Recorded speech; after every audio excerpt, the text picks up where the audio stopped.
বিটিআৰত সুৰাৰ মূল্য বৃদ্ধিৰ সম্ভাৱনা বাৰ আৰু ৱাইন শ্বপৰ মালিকসকলে সাংবাদিকৰ আগত সদৰি কৰে এই কথা। প্ৰতিটো সুৰাৰ বটলত ৫ টকাকৈ বৃদ্ধিৰ প্ৰস্তাৱ বাৰ আৰু ৱাইন শ্বপৰ মালিকসকলৰ। উল্লেখ্য যে বিটিচিৰ এক জাননীৰ বাবে এই প্ৰস্তাৱ আগবঢ়ায় বাৰ আৰু ৱাইন শ্বপৰ মালিকসকলে। প্ৰতি সুৰাৰ বটলত ১ৰ পৰা ২ টকাকৈ ৰাজহ বিচাৰিছে বিটিআৰ চৰকাৰে। ইপিনে লাভৰ অংশৰ পৰা অতিৰিক্ত ৰাজহ নিদিয়ে ব্যৱসায়ীসকলে। সেয়ে সুৰাৰ দাম বৃদ্ধিৰ বাবে দিলে প্ৰস্তাৱ। ৰাজহ দিব লাগিলে সুৰাৰ মূল্য বঢ়াব লাগিব বুলি মন্তব্য কৰে বাৰ আৰু ৱাইন শ্বপৰ মালিকসকলে। অল বিটিআৰ অঞ্চলৰ যেহেতু আমাৰ এটা নটিছ অহাৰ কাৰণে আমি আজি প্ৰেছ মিট দিব লগা বাধ্য হৈ আছে। গতিকে যেহেতু আমাৰ বিটিআৰ চৰকাৰে প্ৰিন্সিপাল ছেক্ৰেটাৰী এটা অল বিটিআৰ লাইচেন্সিৰ ওপৰত পাৰ বিএল ২ টকাকৈ বিচাৰি আছিলে আৰু বিয়াৰত পাৰ বিএল ১ টকাকৈ বিচাৰি আছিলে। সেইটো নটিছটো লৈ আমি বিটিআৰ চৰকাৰলৈ আমি নতুনকৈ প্ৰটেষ্টৰ কাৰণে মেমৰেণ্ডাম দিয়া হৈছিল।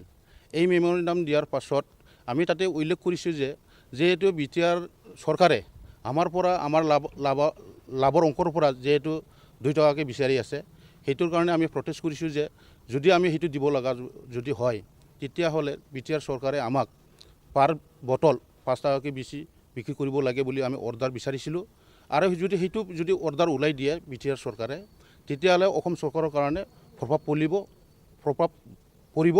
কাৰণ যিহেতু ১ এপ্ৰিলত যেতিয়া দাম বঢ়াইছিলে সেইটো সময়ত আমাৰ লাইচেঞ্চিবিলাকৰ কনজাম্পশ্যন কমি গৈছিল আৰু সেইটো চাই কিনে আমাৰ সন্মানীয় মুখ্যমন্ত্ৰী চিফ মিনিষ্টাৰ তেখেতে কৰিলে কি ছেপ্টেম্বৰ মাহৰ আকৌ দামটো কমাই দিলে।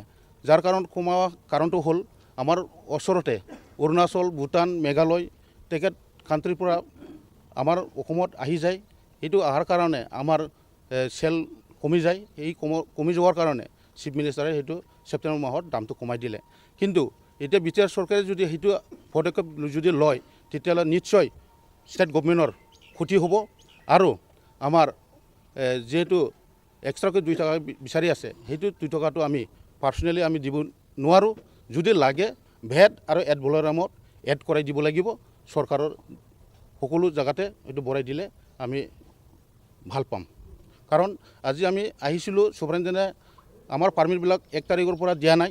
কি কাৰণে দিয়া নাই সেইটো আমি যোনটো কিবা দিছিলে মেমৰেণ্ডাম দিছিলে সেইটো মেমৰেণ্ডামৰ এগেইনষ্টত কোনো বিটিআৰ চৰকাৰে কিবা দিয়া নাই, ষ্টেপ লোৱা নাই আৰু ৰিপ্লাইও দিয়া নাই। গতিকে পুৰণা অৰ্ডাৰটো লৈ আজি চুপাৰিনটেণ্ডসকলে পাৰ্মিটখন বন্ধ কৰি ৰাখিছে। এই পাৰ্মিট বন্ধ কৰাৰ কাৰণে আমি চুপাৰিনটেণ্ডত আহিছিলোঁ, আলোচনা কৰিছিলোঁ। তেখেতে ক'লে কি সেইটো আপোনালোকে ওপৰলৈ পৰা আলোচনা কৰিব লাগিব বা ষ্টেট গভৰ্ণমেণ্টৰ লগত আলোচনা কৰিব লাগিব বুলি নিৰ্দেশ দিলে। গতিকে আমি যদি সঁচাকৈ যদি দিব লগা বাধ্য হ'ব লাগে তেতিয়াহ'লে আমি আইনৰ ব্যৱস্থা ল'ব লাগিব, সহায় ল'ব লাগিব।